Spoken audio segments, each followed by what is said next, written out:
আগামী নির্বাচনে জামাত ইসলামীকে ভোট না দেওয়ার আহ্বান জানিয়েছেন হেফাজতে ইসলামের আমির শাহ মহিবুল্লাহ বাবুনগরী। তিনি বলেন, কুফরি যাতে প্রতিষ্ঠা করতে না পারে সামনের নির্বাচনে ভোট দেওয়া যাবে না। যারা পূজা আর রোজা একই বলে, এগুলো কি ইসলাম? এমন প্রশ্ন রাখেন তিনি।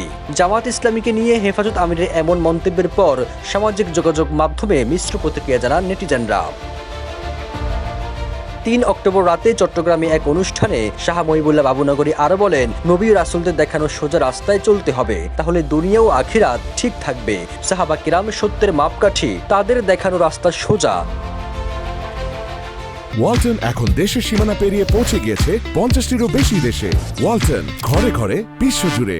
জামাত ইসলামের সমালোচনায় হেফাজত আমিরের নতুন নয়। এর আগেও ৪ আগস্ট ফটিকছড়িতে এক মতবিনিময় সভায় মহিবুল্লাহ বাবুনগরী বলেছিলেন, জামাত একটি ভণ্ড ইসলামী দল, সহি ইসলামী দল নয়। সে সময় তিনি আরো বলেছিলেন, তারা মদিনা ইসলাম নয়, বরং মজুদি ইসলাম কায়েম করতে চায়। আমরা জামাতকে ইসলামী দল মনে করি না। তারা কখনো মদিনা ইসলাম চায়নি, তারা চায় মজুদিবাদ প্রতিষ্ঠা করতে। তাই তাদের সঙ্গে ঐক্য সম্ভব নয়। সাম্প্রতিক সময় জামাত ইসলামীর সমালোচনায় এভাবেই সরব হন হেফাজত আমির।